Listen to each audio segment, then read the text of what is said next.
Hola, Monse.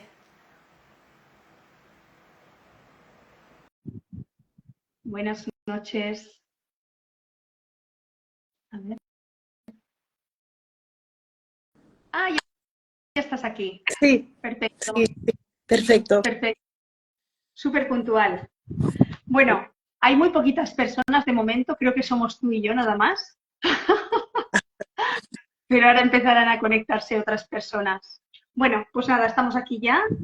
Hacemos un poquito de tiempo. Mira, ya entra una Sí. persona. Hola, buenas noches, Menchu.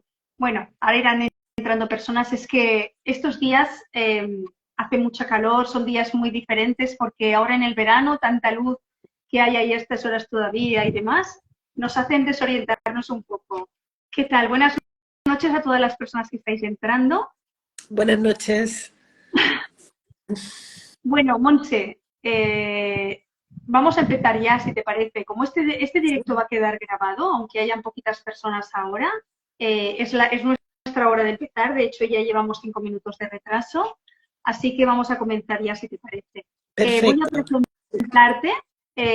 presentarte, y tú me dirás si tenemos que destacar alguna cosa o lo que sea, ¿vale? Sí. Mira, buenas noches a todas las personas. Esta noche tenemos con nosotros a Montse Esquerda. Es doctora en medicina por la Universidad Autónoma de Barcelona, especializada en pediatría y psicología, máster en bioética y compaginas tu actividad asistencial en un CESMIC de San Juan de Deu, de Lérida, bueno, la unidad de duelo complejo de niños y adolescentes y la tarea académica de en la Universidad de Ramón Llull, ¿verdad? Si no me equivoco, porque seguramente En, me he dejado alguna cosa. en el Institut Borsa de Bioética, que es un instituto de la Universidad Ramon Llull dedicado específicamente a la bioética. Ajá, vale, perfecto. Muy bien, porque explícanos así, vamos a avanzar un poquito mientras no entran personas. ¿Qué es lo que tratamos en este apartado de la bioética? De hecho, la bioética nace, yo creo que cuando nace muy cercana a la complejidad. Cuando las decisiones, sobre todo en medicina, en investigación, en biomedicina, son cada vez más complejas y nos planteamos si todo aquello que es posible hacer, debemos o podemos hacerlo. Ujú. Sí, técnicamente hay posibilidad de hacer más cosas de las que consideramos que puedan o deban hacerse. Y la bioética nace de la complejidad, de cuando... Claro, pero Sí, disculpa, ¿eh? Entiendo que no solamente tiene que haber psicólogos o médicos en esta no, disciplina, sino que habrán personas que se dedican a la filosofía, a la sí. ética. De hecho, la bioética es bonita porque no es tanto un conocimiento, sino como un método para tomar decisiones. Y es de los pocos ámbitos en que compartes personas de disciplinas muy, muy, muy diferentes, Ujú. con miradas muy diferentes a un mismo problema. Y puede haber desde filósofos, abogados, personas legas, lo llamamos así, pero es personas de la calle que representen a la población, y evidentemente personas del ámbito sanitario. Y es conjuntamente cómo podemos mirar un problema con diferentes miradas para darle una mejor respuesta o solución. Ajá, bueno, es súper interesante y súper necesario, ¿no? Sí, Yo sí. no sé si se plantea incluso, y ahora yo no sé si te voy a poner en un jardín o me voy a meter yo en un jardín, pero quiero hacerte esta pregunta porque me surge, ¿no? Yo veo la situación que vivimos actualmente con tantísimas personas que están viviendo el problema de salud mental, que no tienen recursos, que no saben por dónde tirar. ¿Eso cómo se trabaja eso desde vuestra posición? Y yo creo que primero necesitamos más bioética en muchos escalones distintos. Porque, por ejemplo, la bioética también a la hora de plantearnos cómo se distribuyen los recursos, que es algo que es muy también desde el nacimiento de la bioética, lo haces como desde un punto de partida y miradas muy diferentes. Y hay cosas que nunca nos hemos planteado el por qué son así. Incluso, por ejemplo, la distribución de recursos en medicina, el por qué, por ejemplo, seguimos viviendo un hospitalocentrismo. Es mucho Sí. más fácil, por ejemplo, financiar un Da Vinci, un robot, que Ujú, financiar una unidad que dé soporte a COVID crónico, por ejemplo. ujú. ¿Sí? cómo, pero es que ya entramos muy en bioética, ¿eh? Cómo hemos vivido lo que llamamos la ilusión tecnocientífica, que es el creer que todos los problemas nos los va a resolver la técnica. Con lo que, por ejemplo, somos mucho más acríticos a incorporar, por ejemplo, un nuevo fármaco carísimo, que en el fondo cuando rascas no aporta demasiado respecto a fármacos anteriores, por ejemplo. Pero somos muy acríticos a la hora de incorporar este recurso. Y en cambio nos cuesta muchísimo más incorporar recursos más comunitarios, recursos más de rehabilitación, que en el fondo van a tener un impacto mucho más elevado en la vida de las personas. Por ejemplo, ya con el tema del duelo y ligando las dos cosas. Sí. Hace poco me invitaron a un Congreso Nacional de Pediatría para hablar de duelo y era un auditorio enorme, no sé si cabían 500 personas y habían estado debatiendo justamente antes del duelo. Habían estado debatiendo sobre la alergia a la proteína de leche de vaca y los hidrolizados. Esto es un tema muy de pediatría, ¿eh? Es ¿qué tamaño deben tener los hidrolizados? ¿Cuál es la mejor leche? Y es verdad, ¿eh?, que es un problema los niños con alergia a la leche de vaca. Pero el debate era muy rico y había mucha gente. Y cuando empecé a hablar de duelo, y al final acabé de hablar de duelo, nos quedaba 10 minutos para las preguntas, se hizo un silencio y no preguntó nadie. El pobre moderador tenía varias preguntas preparadas, pero se agotaron. Yo me enrollé mucho y cerré así. Pero fíjate incluso en cómo el impacto en la vida de una persona, de un niño, un duelo por la pérdida de sus padres, va a tener un impacto mucho mayor en toda su salud. Sabemos que es tanto en salud física como mental, pero no me gusta separar ambas, ¿eh? Sabemos que un duelo tiene un impacto clarísimo en la vida de un niño y qué poco lo sabemos manejar. Y en cambio manejamos perfectamente los hidrolizados de las proteínas de leche de vaca. Yo, desde mi ignorancia absoluta, desde la ignorancia que yo manejo en este momento, pienso que tiene mucho que ver con lo poco que se ven estas cosas, ¿no? O sea, lo poco que se ve es algo que no se ve y parece que no existe.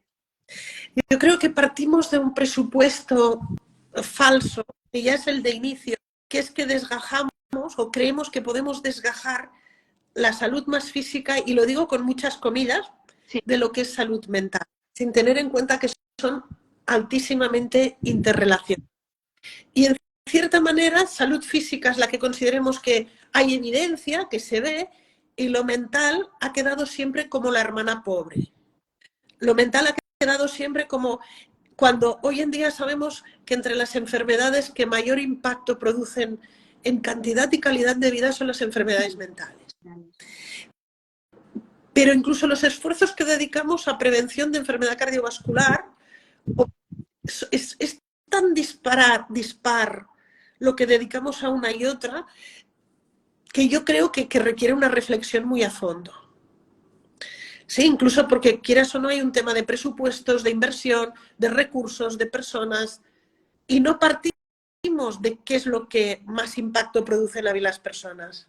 Partimos de presupuestos que no necesariamente están contrastados. Sí, la bioética nos ayuda a pensar esto, ¿eh?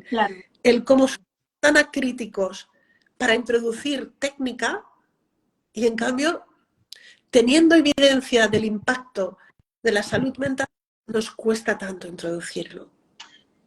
Claro, pero esto se vive a un nivel muy técnico, pero a un nivel de calle e incluso de nuestros políticos, que deberían estar al tanto de todas estas cosas.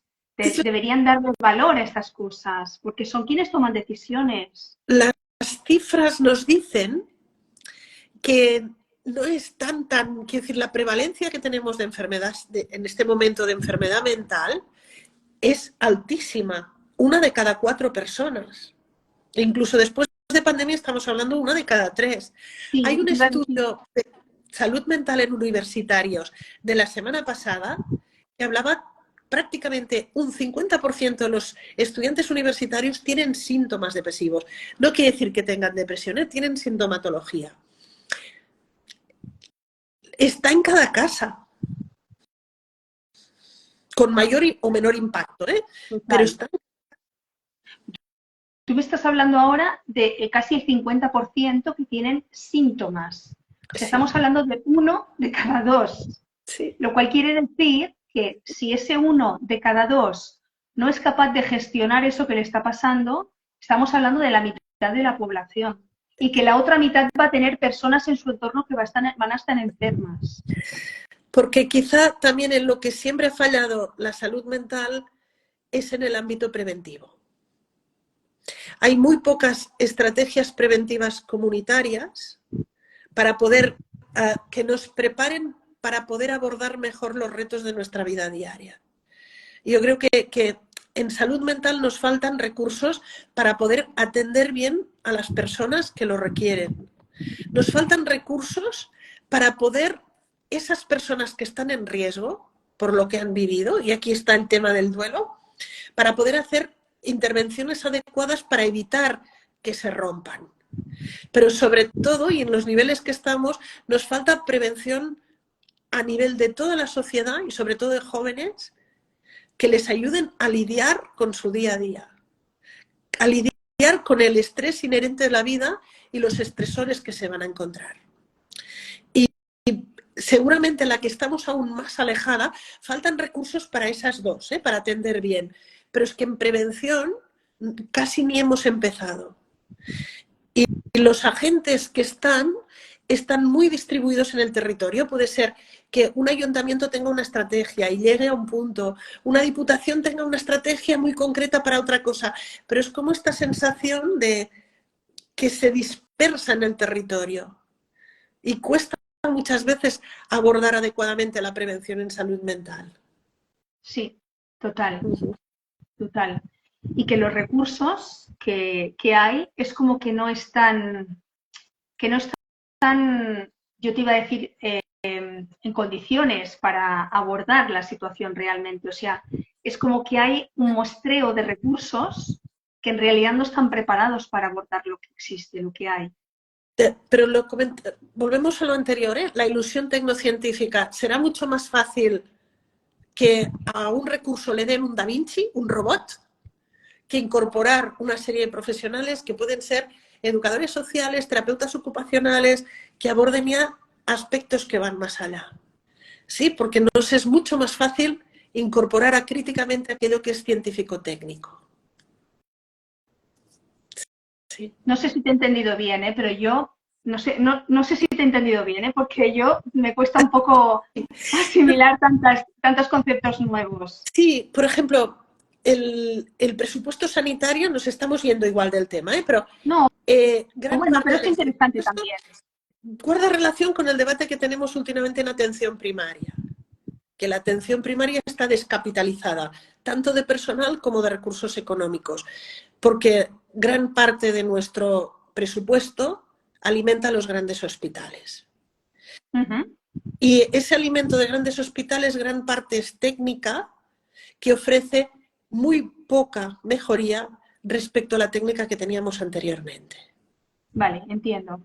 Sí, con lo que estamos desviando mucha parte de recursos. Evidentemente, los recursos son finitos, pero a la hora de distribuirlos, si los distribuimos justamente, será en relación seguramente a mayor necesidad.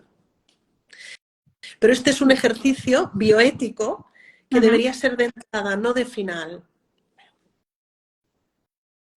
Bueno, yo pienso que el momento que vivimos actualmente es un momento que nos está llevando a todo ese tipo de reflexiones que antes no se tenían en cuenta, o por lo menos igual a vuestro nivel igual sí. Sí, de hecho, en el Institut Borja hay un seminario que se hizo el año 90 y algo, 1990 y algo, que era sobre esto, la distribución justa de los recursos en sanidad. Así es. Bueno, pero era un debate ya lleváis tiempo trabajando este tema. Muy especializado. Y yo creo que ahora es un debate que es el debate en el gran público. Sí. Claro.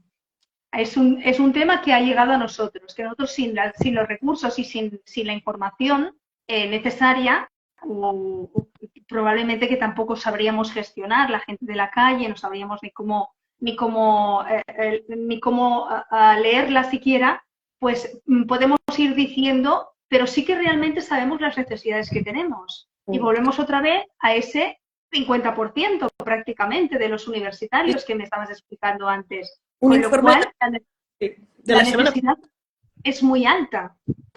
La necesidad es muy alta. Hablabas de prevención.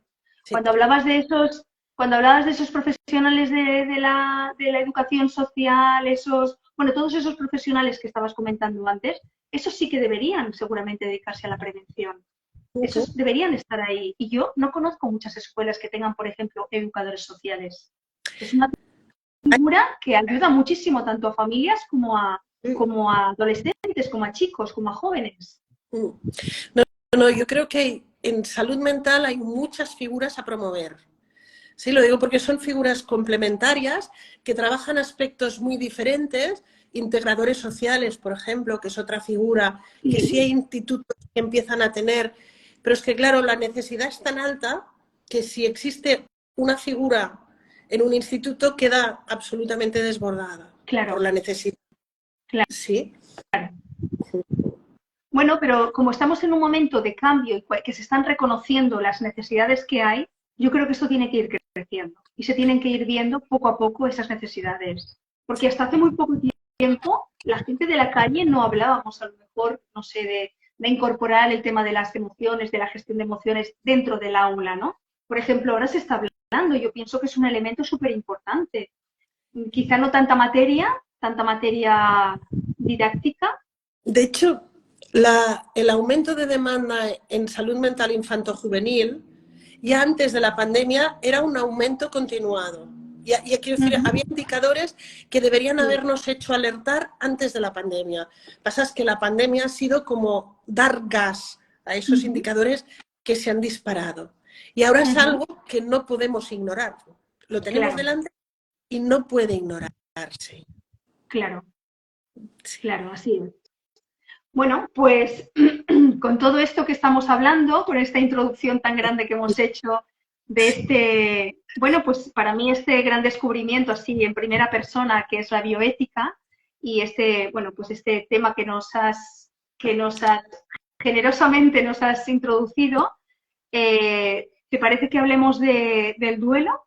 Sí. Quería decirte que he escuchado algunos de los podcasts que hay sobre, que precisamente tú haces sobre el duelo, que quiero decirte que, muchísimas gracias, porque la verdad es que son para mí oro puro, me encantan, porque es un tema, pues yo creo que como todos, ¿no? Que hemos ido guardándonos ahí dentro y sin quererlo exteriorizar, porque parece que no se puede hablar de estos temas porque duelen o porque son feos o porque son duros o no sé, por lo que sea, no lo sé. Esto nos lo vas a explicar tú, si te parece. El duelo. Sí, de hecho el duelo yo creo que tiene alguna similitud con la salud mental en general y tiene alguna diversa. De hecho, cada sociedad, desde que las personas somos personas, todas las sociedades han tenido su manera de expresar el duelo. Una manera que socialmente se consideraba adecuada. Y varían muchísimo según culturas, pero en todas las culturas aparecen.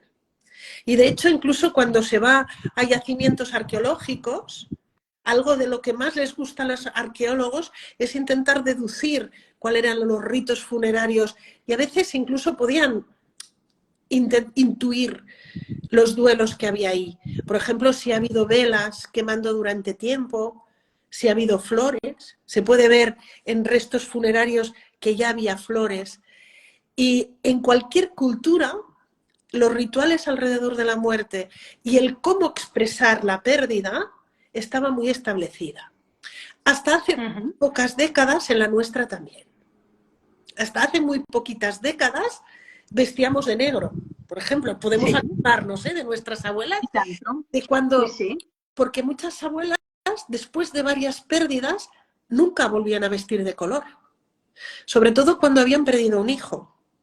Sí, que había unos periodos de duelo, pero estos periodos de duelo, incluso a veces es eso, se los saltaban porque el dolor era tanto que decían nunca volvían a vestir de color. ¿Sí? Había una forma forma tradicional de mostrar externamente aquello por lo que estabas pasando internamente. El signo externo mostraba que tú estabas pasando una época de elevado dolor. ¿Sí? Fijaros que diferenciamos luto, la expresión externa, del duelo, la que es la interna.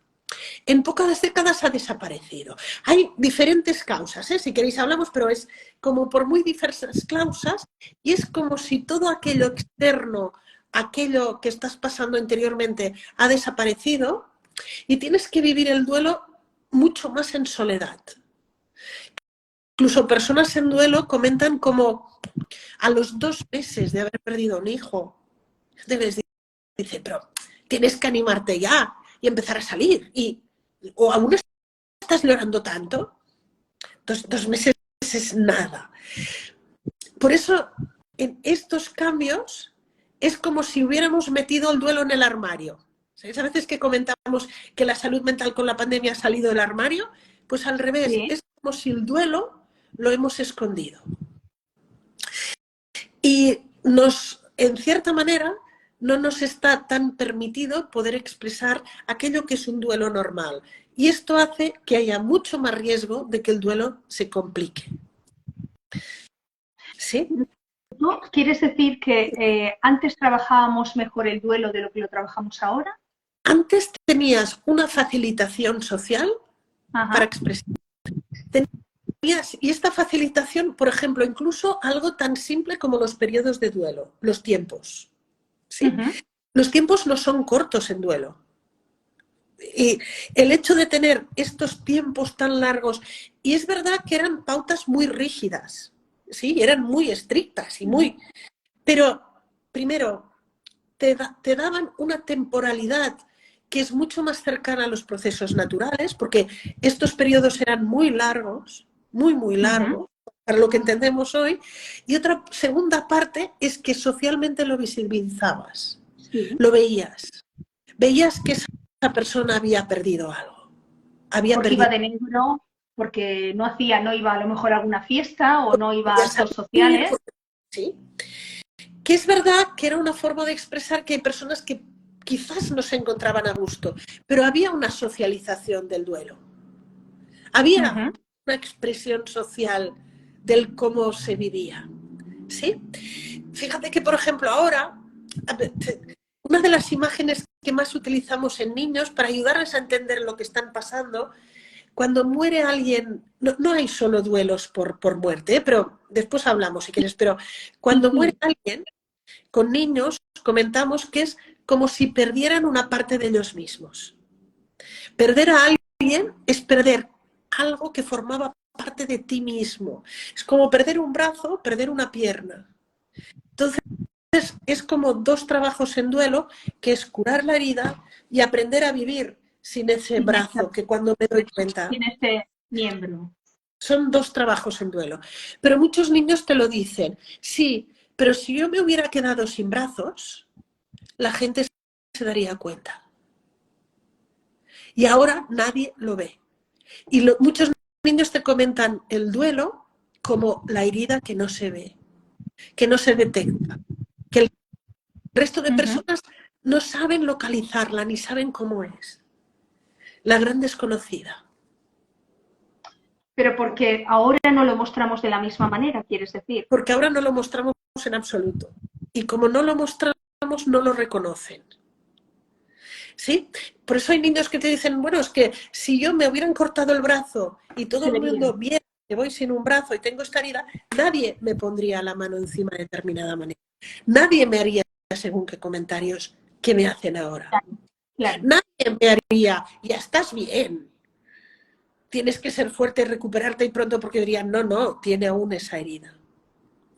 Claro. Cuando socialmente vemos una serie de símbolos externos, nos están mostrando que estamos pasando por un proceso interno.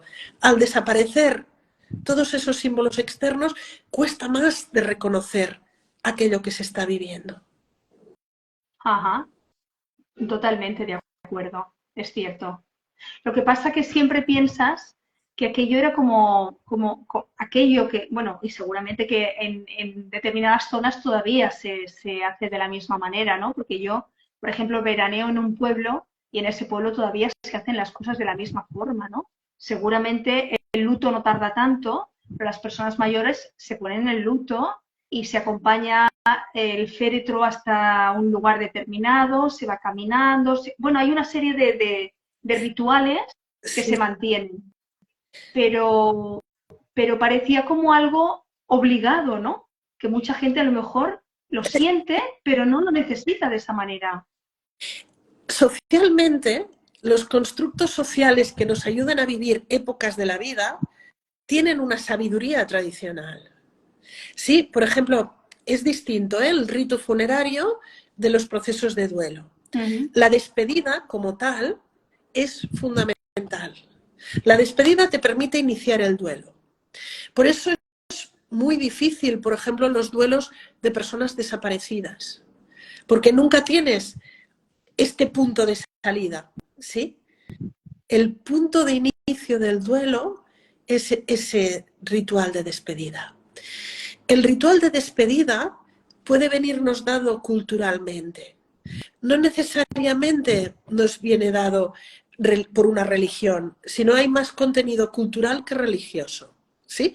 Porque incluso con una misma religión hay territorios que realizan el ritual de forma muy distinta. Pero implica que la comunidad despide a la persona, le dice adiós, de forma comunitaria, tú has pertenecido aquí. Cuando nuestra sociedad pierde también estos rituales, muchas veces porque los desvinculamos de la religión, muchas familias, por ejemplo, es muy difícil realizar un ritual de despedida en según qué muertes. Sí, por ejemplo, una muerte por suicidio de una persona joven. Ya. Organizar en ese momento un ritual de despedida para poder recibir una ceremonia es muy difícil realizarla. O está ya empaquetada socialmente o te va a ser muy difícil crearla en ese momento porque sobre esa familia hay un impacto enorme. Y la despedida sabemos que es un momento fundamental.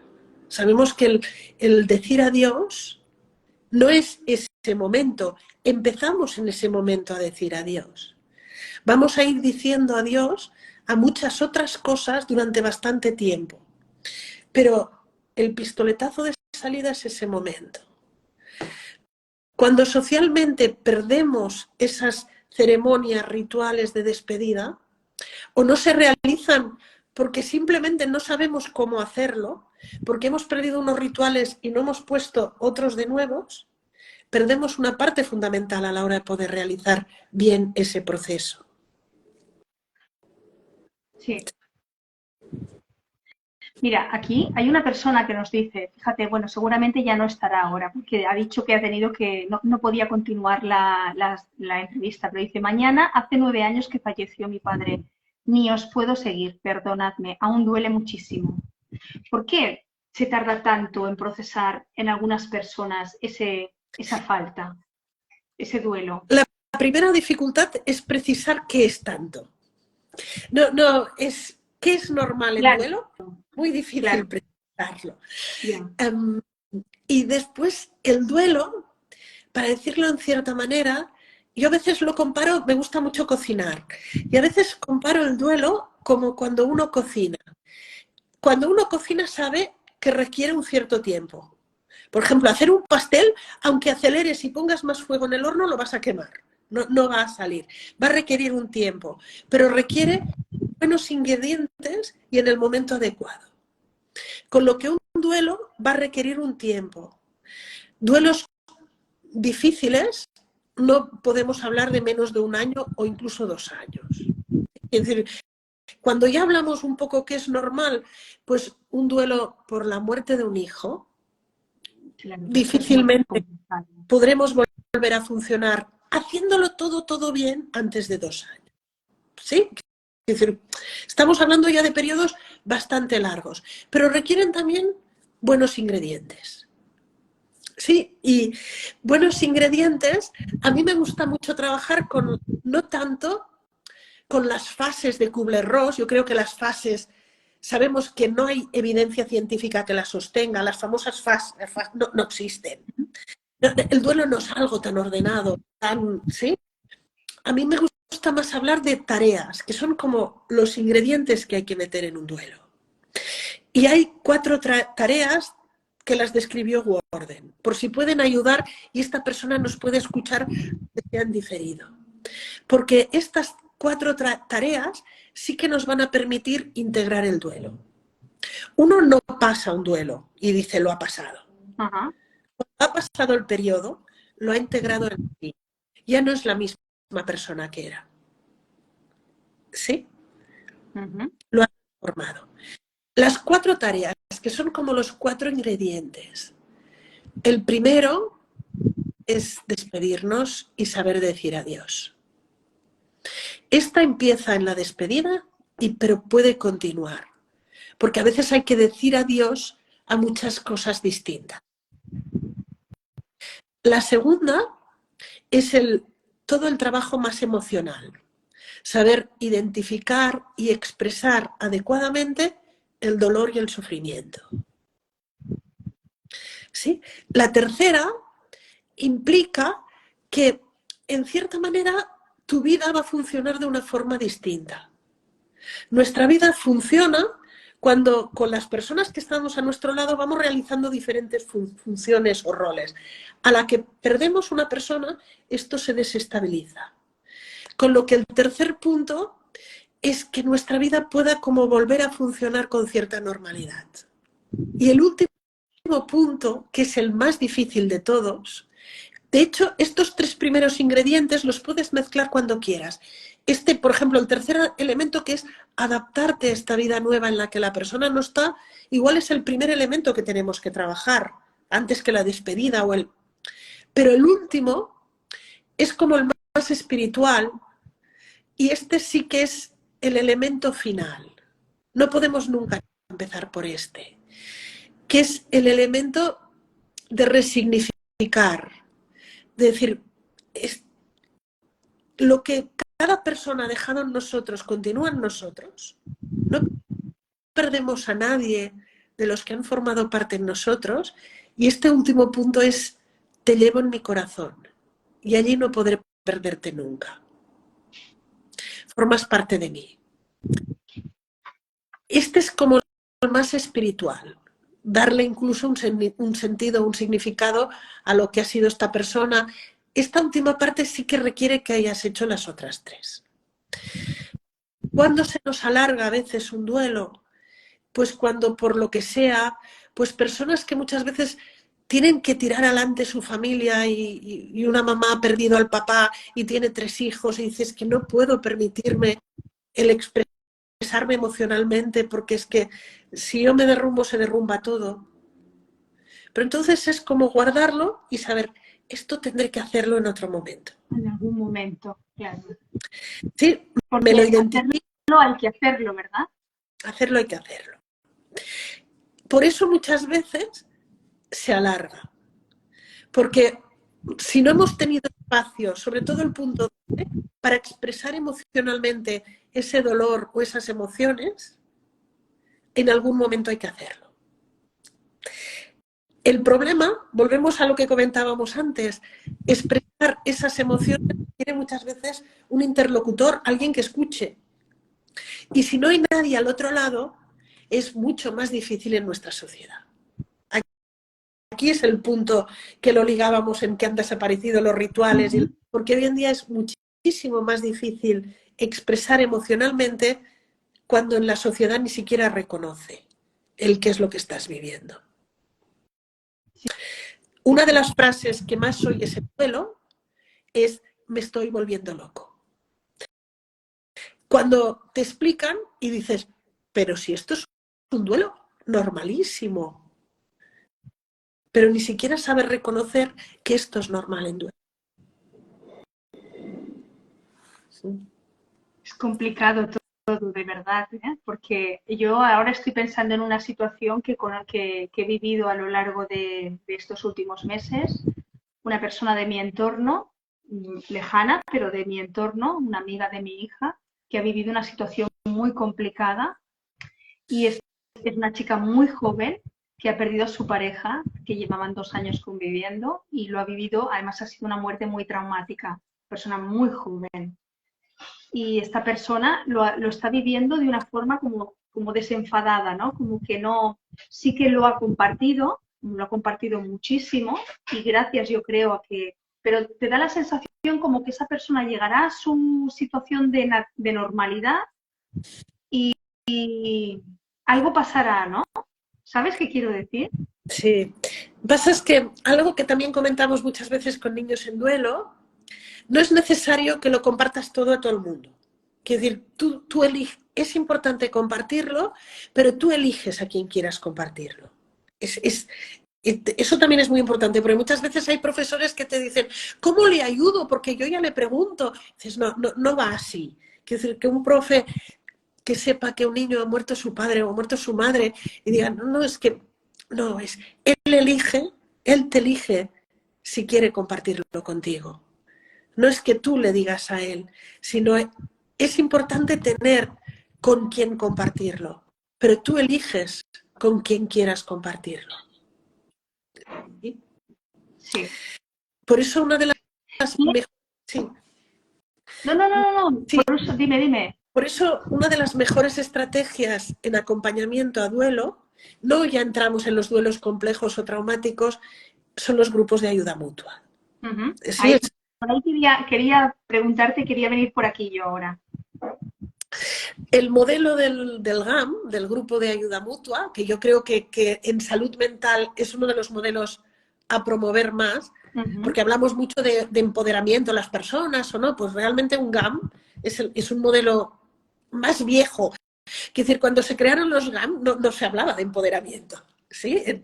Ha llegado después, pero en cambio el GAM yo creo que es de las mejores estrategias porque compartes con personas con quien tienes permiso para llorar o tienes permiso para reír o tienes permiso para hablar de lo que sea. Sí, por eso, si me preguntan si todo duelo requiere ayuda especializada de psicólogo o de... No.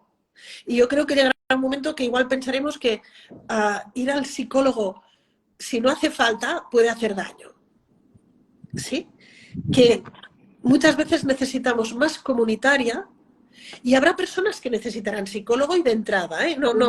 Claro. Y yo creo que el gran reto en duelo es poder ubicar bien a aquellas personas que necesitan ayuda especializada desde el momento cero, de aquellas personas que van a beneficiarse y mucho de tener otras personas con las que compartir y que tengan GAM, que tengan atención comunitaria en su entorno.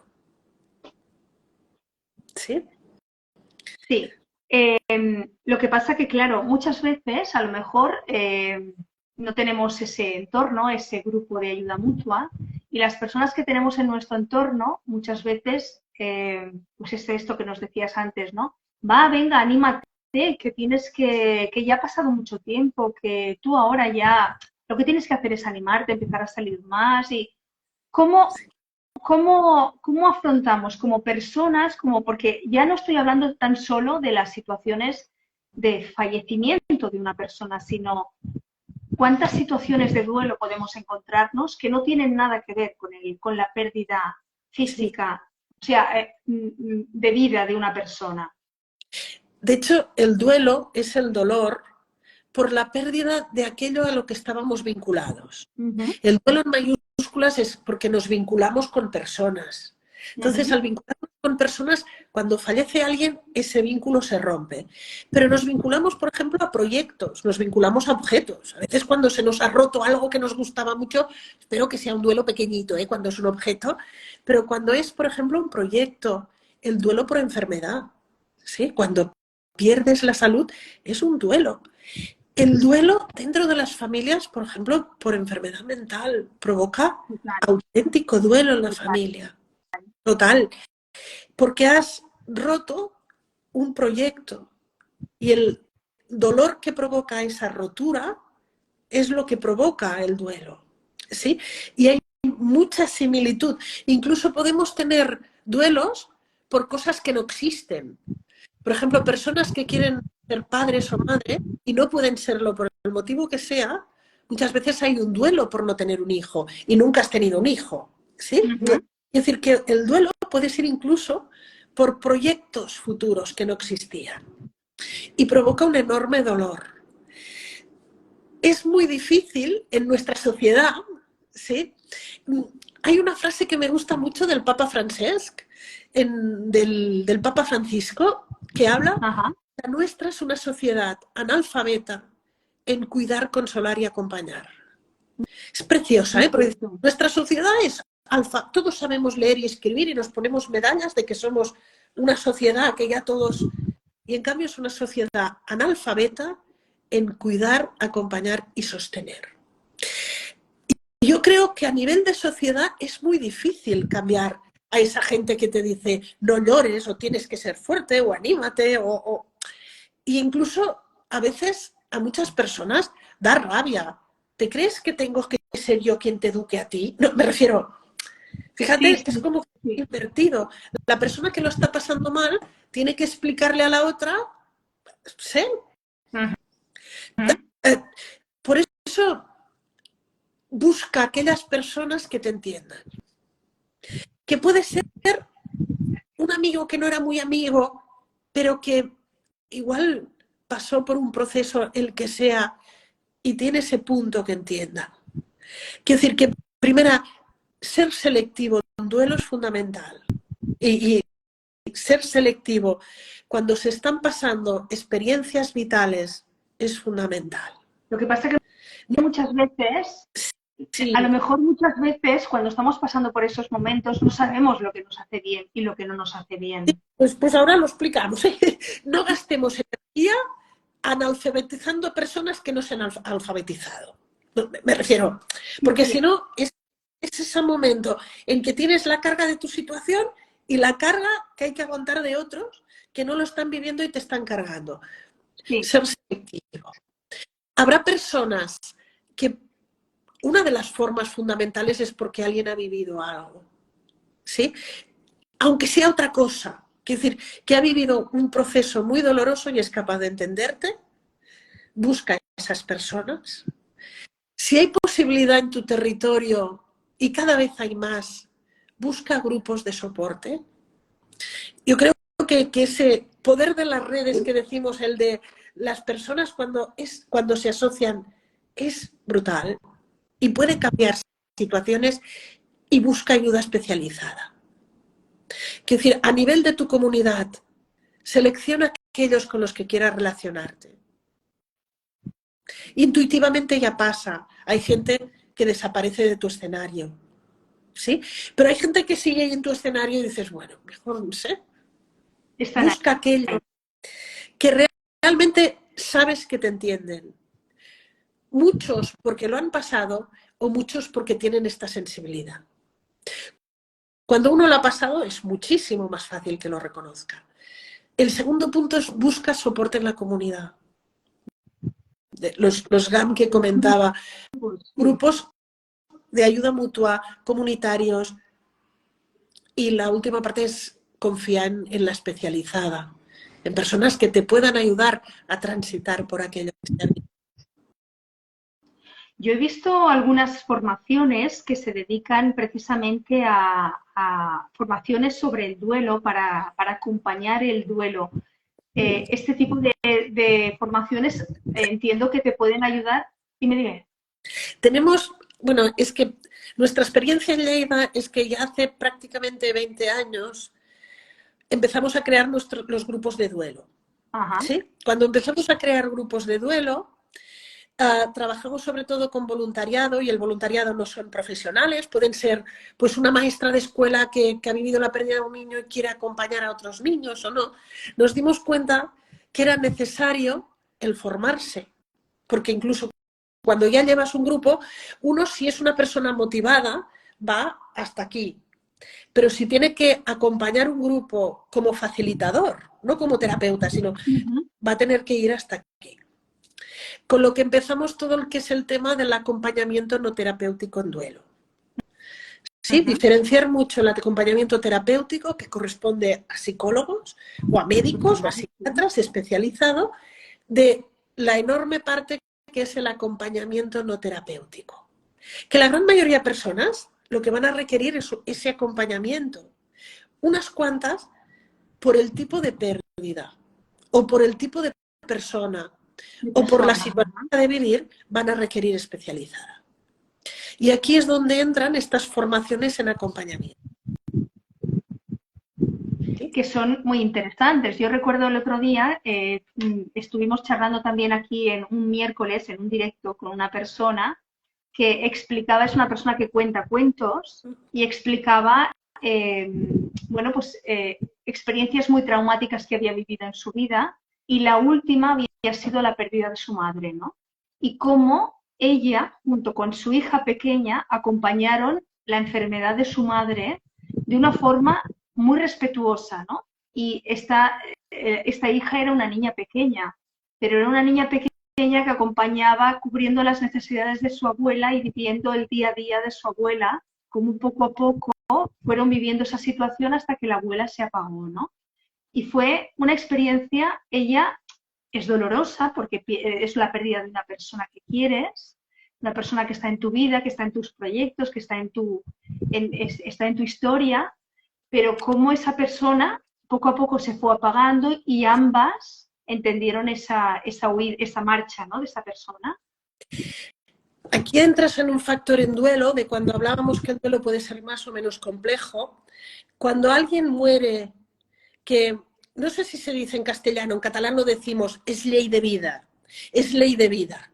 Cuando alguien muere por su edad, por su situación, yo a veces lo comparo con una hoja que se desgaja de un árbol y cae.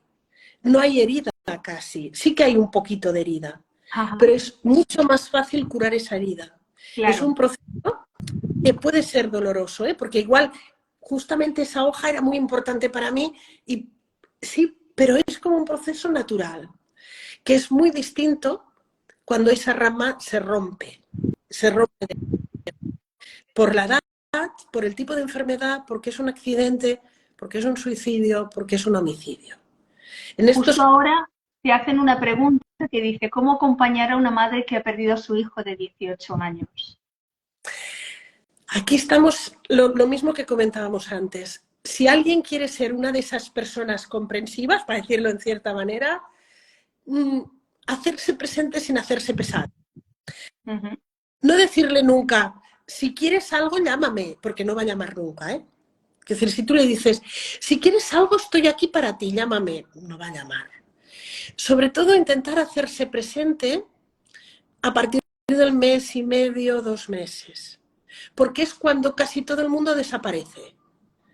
Sí, el primer mes hay mucha gente y al cabo de un tiempo van desapareciendo, con lo que lo importante de estar es a partir del mes y medio, 2 meses.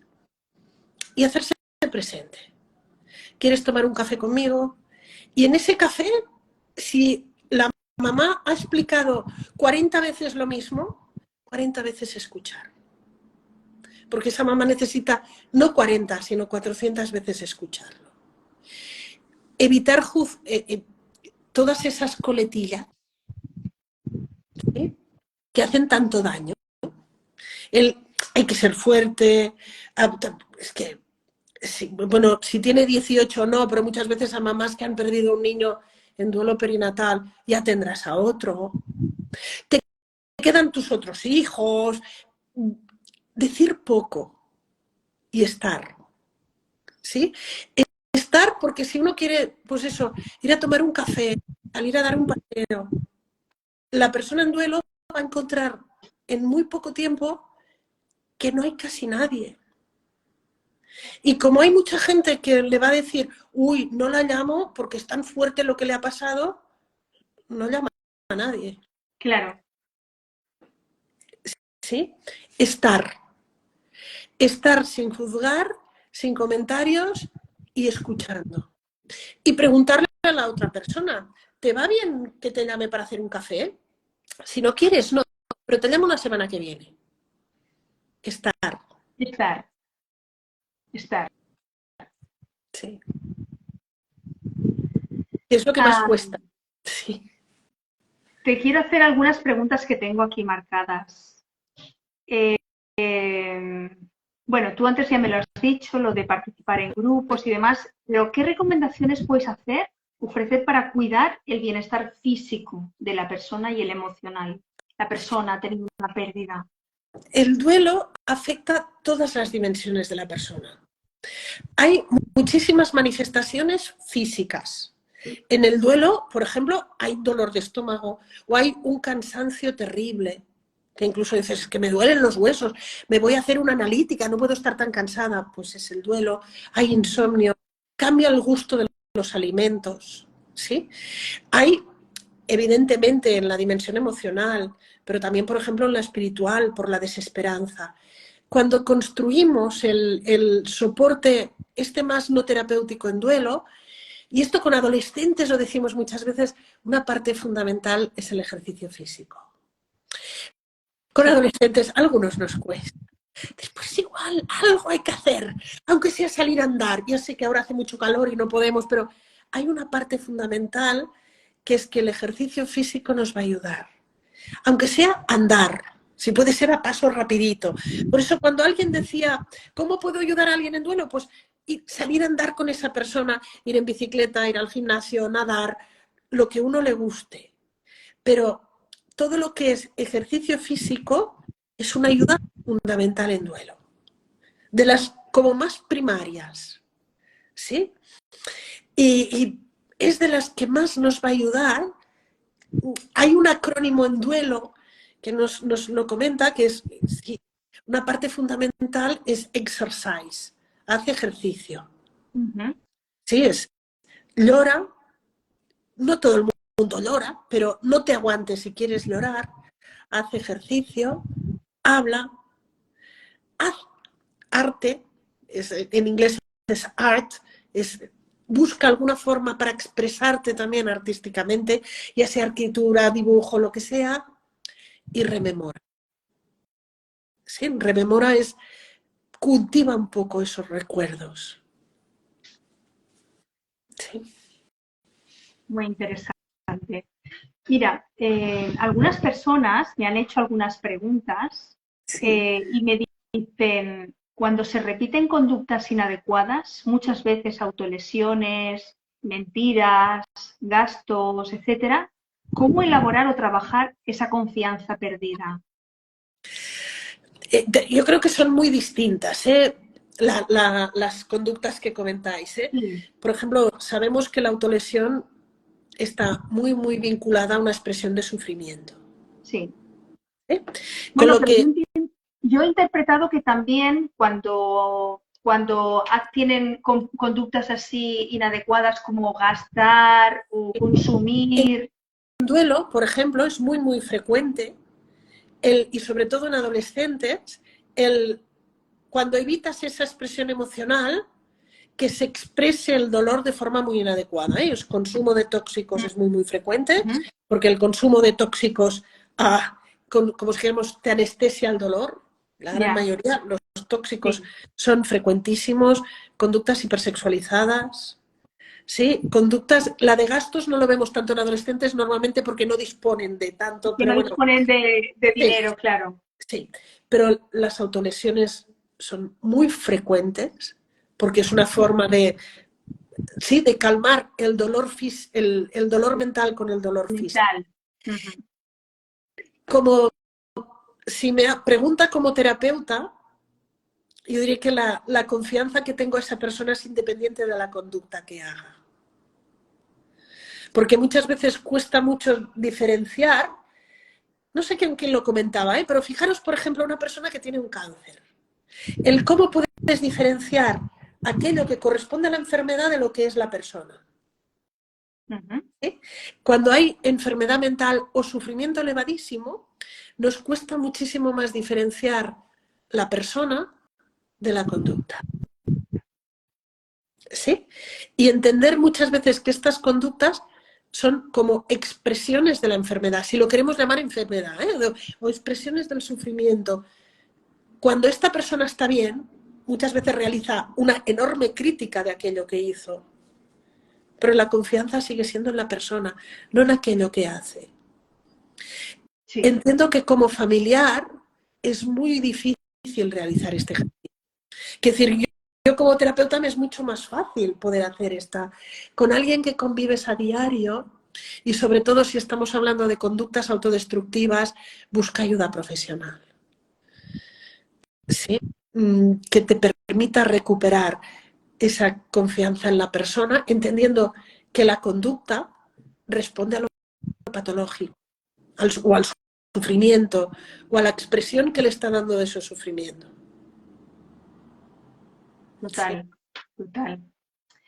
Otra pregunta me dice, ¿el duelo de hacerse mayor, el paso a la mayoría de edad, la adolescencia con miedo a ser adulto, el estar solo ante el mundo? Esta madre incluso recuerda que su bebé no quería nacer. En el parto salió por forceps.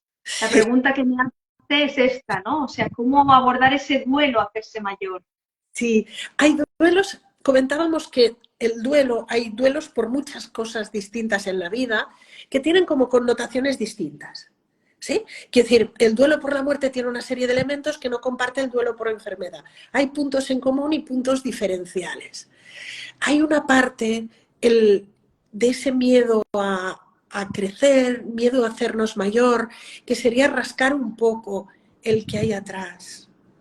Sí, miedo a la responsabilidad y muy similar a lo anterior, buscar elementos que la persona pueda expresar y dar palabras a aquello que hay atrás de su miedo. ¿Sí? La comunicación interpersonal, los humanos tenemos algo fantástico que es la palabra. La palabra, yo creo que normalmente la etiquetamos como que la palabra nos ayuda a transmitir lo que pensamos. Y no es verdad.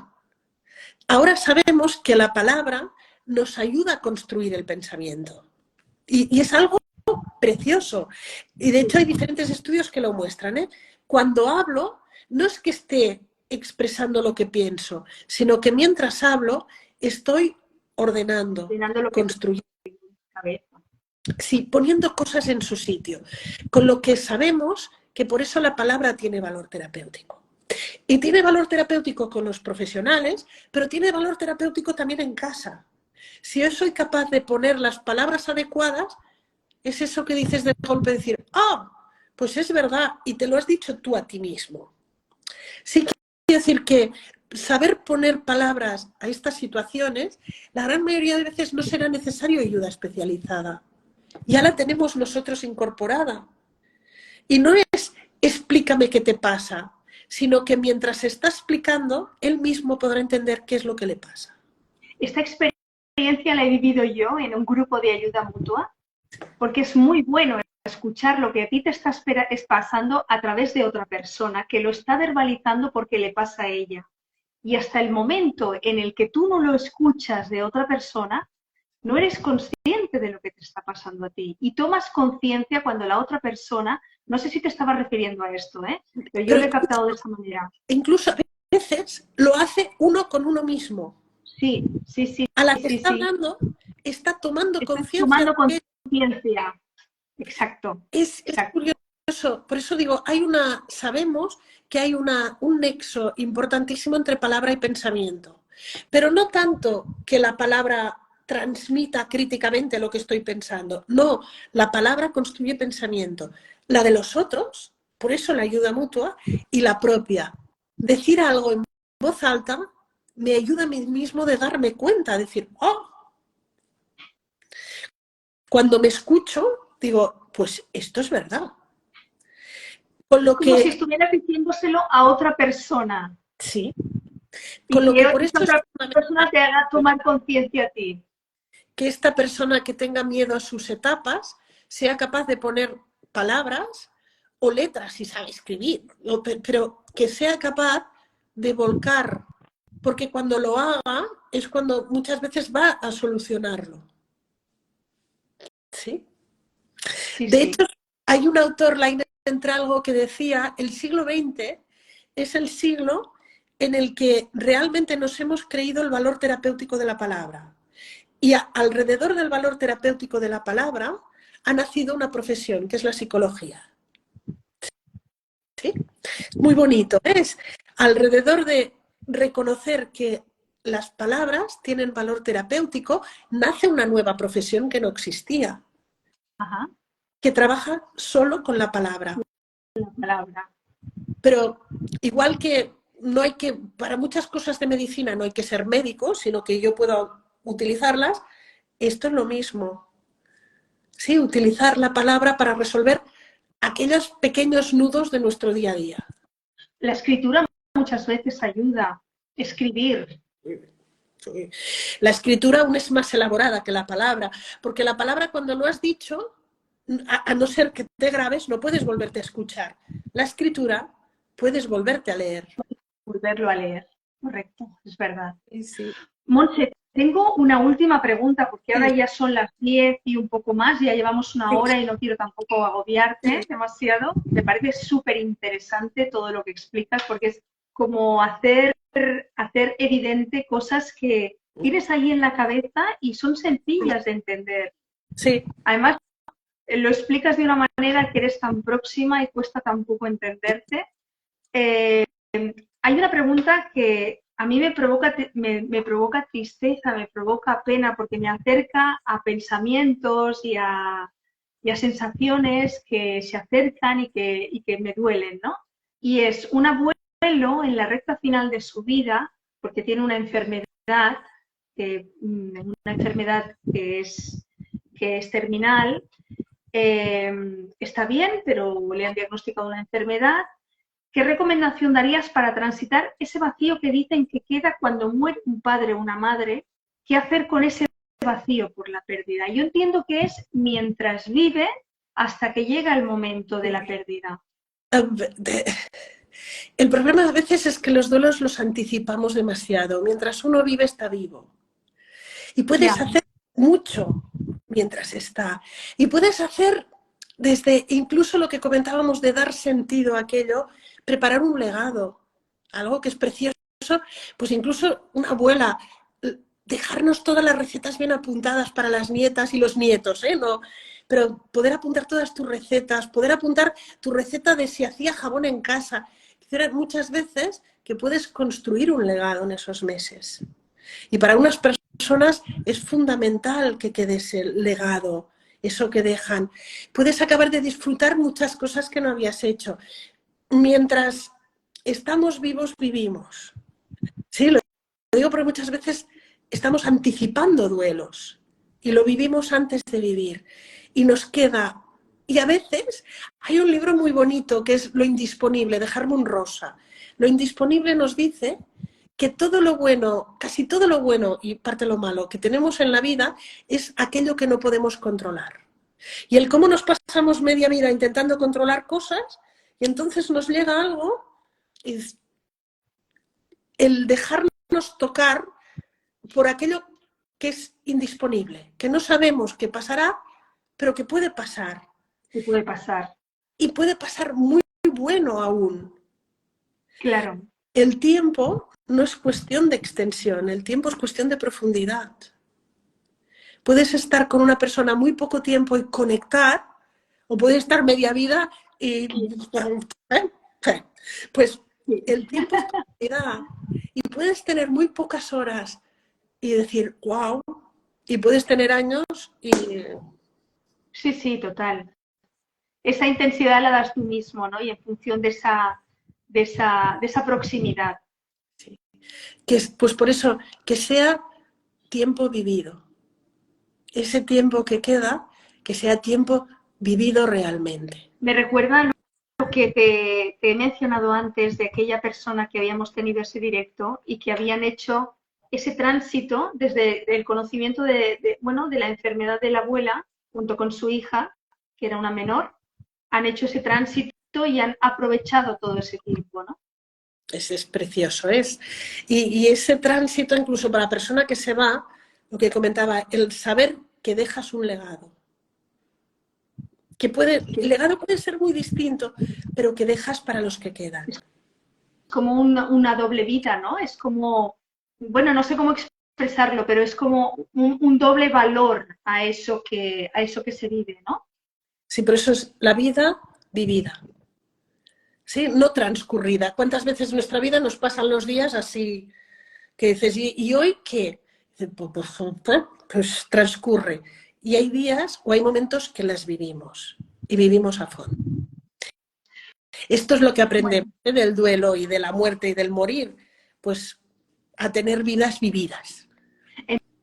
Entonces nos recomiendas que cuando hay situaciones de duelo en las que, bueno, que no tienen que ver con la muerte, sino que tienen que ver con las pérdidas materiales, personales, de cambios, de domicilios, de adolescencias que saltan de un sitio a otro, bueno, pues es tratarlo de forma natural, ¿no? O sea, de dejar seguir el curso. De hecho, todos nosotros somos como un conjunto de piezas que sumamos todos aquellos vínculos que tenemos, los territorios donde hemos vivido, aquello que nos hemos vinculado y aquello que hemos perdido. Y a veces hay una amiga que lo compara como con un mural lleno de retazos, de trocitos, y nuestro trabajo es como irlo cosiendo. Coser como el aquello que incorporamos y coser los pedazos que deja aquello que perdemos. Y vivir es esto, vincularnos a proyectos, a personas, a ilusiones y aceptar las pérdidas, y es continuo. Aceptar las pérdidas. A veces duele, es el duelo. A menudo. Por eso duelo es dolor.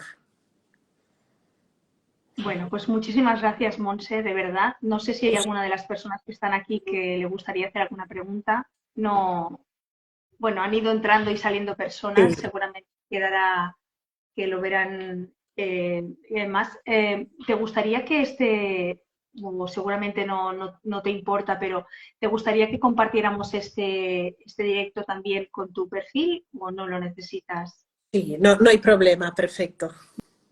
Vale. Bueno, muchísimas gracias, Monse, de verdad. Te vuelvo a reiterar desde Asfatac, te damos las gracias por tu colaboración y por, bueno, pues no sé, por este estar con nosotros de una forma así tan tranquila, tan agradable, tan fácil para nosotros. Me encanta cómo transmites y cómo llegan tus experiencias y tus conocimientos, porque de verdad que es una pasada. Gracias y, Gracias. bueno, gracias por todo. Muy bien.